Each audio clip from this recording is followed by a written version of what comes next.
to the 3x5 Life podcast. So last week we chatted about the habit tracker, habit change, got some good feedback, and actually a fair amount of orders of the product, which is kind of cool. It's very cool. We'd love to keep hearing some feedback about how you're liking it, how you're using it. We love all feedback. Good, bad, ugly. Give it to us. We want it. Yes. And when Bryan can finally get his stuff together, we're going to be pre-New Year's. You just talk about yourself in the third person. I did. I was like, who's Bryan? Are we allowed to talk about that? Yeah. Well, I'm slacking. We will be launching the whole 3x5 Life system, but I need to tie up some loose ends before we can do that. So it's coming. It is coming. We've been it's talking a labor a lot of about love. It. Mm-hmm. So on this podcast, we talk about mindset. If you're new to us, wellness, habit change, pretty much all thing betterment and personal development. So today, Jessie, you want to kick off we were pondering of what to chat about. We've been talking a lot about it, but I said to Bri that I had my first back in-person graduate master's degree class this weekend. For those of you who don't know, I teach teachers. And so I had a group of teachers with me all day on Saturday. And it's a class that's called 21st Century Learning. And so it's about how are we using skills that are going to be very necessary for future, workplaces, and how do we take that into our classroom and create that skill set for our students. But through this dialogue and conversation, the skills that we are identifying as being the pertinent ones in the classroom are also these skills that I think all human beings need to embody in order to live successfully and have a meaningful kind of existence in the work world and personal life. So yeah, and if you can think of that, the evolution of like the Industrial Revolution. Yeah, agricultural revolution, industrial revolution. Yeah, things of that era and the skills that were taught there compared to, today with robotics and different ways that we manufacture things. It becomes more of an emotional, what's the right word? They call it like a human economy, right? Economy, so we're moving into this human economy where if it can be done by a machine, if it's like addition or adding or whatever it is, or any type of skill that a machine can do, it's going to be faster than us. But what companies are searching for, or organizations and communities are searching for so strongly, is personal skills, right? Being able to relate to people. And some of those things are empathy, curiosity, creativity, design. Some of these skills, one of the big ones is like, how do we solve problems in a creative way or a unique or different way? Yeah. And so in that conversation, we really got down a rabbit hole of creativity, and it sparked a dialogue with Bri where I was like, hey, I remembered reading this book forever ago. I mean, it was when Hadley was young because we were still in this bedroom, and it's by Elizabeth Gilbert, called Big Magic.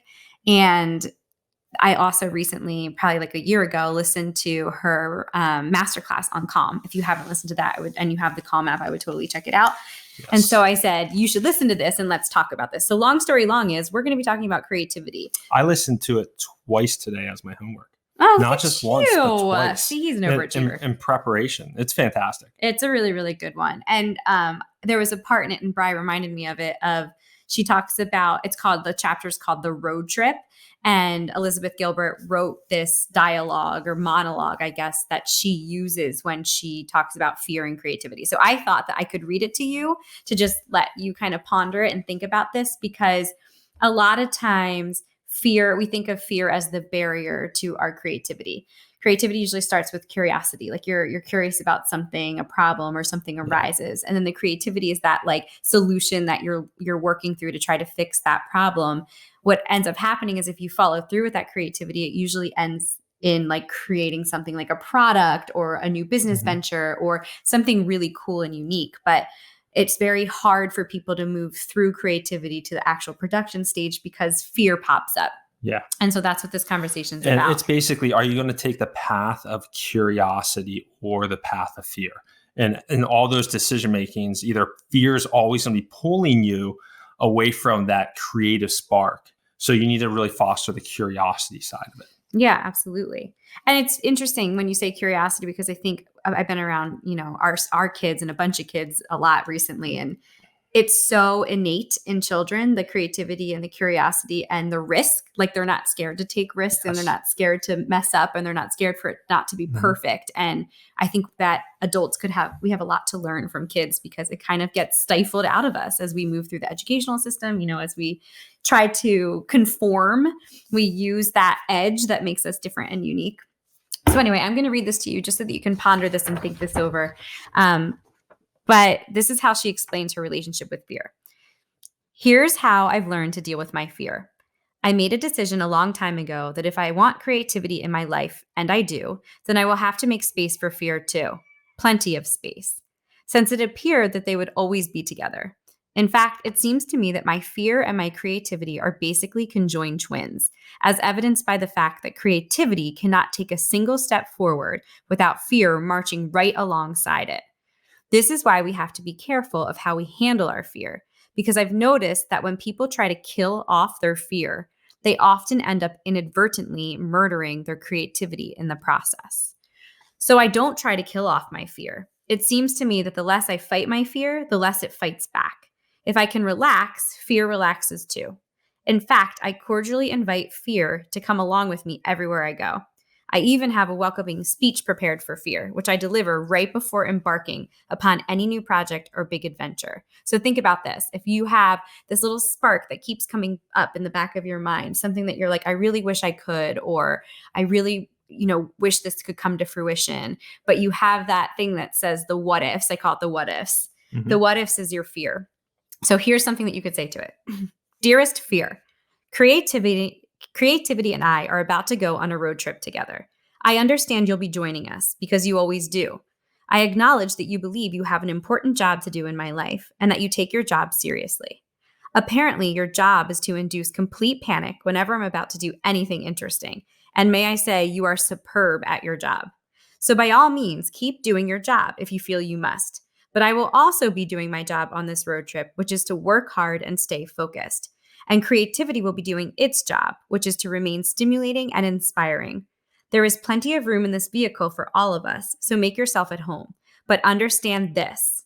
Creativity and I are the only ones who will be making any decisions along the way.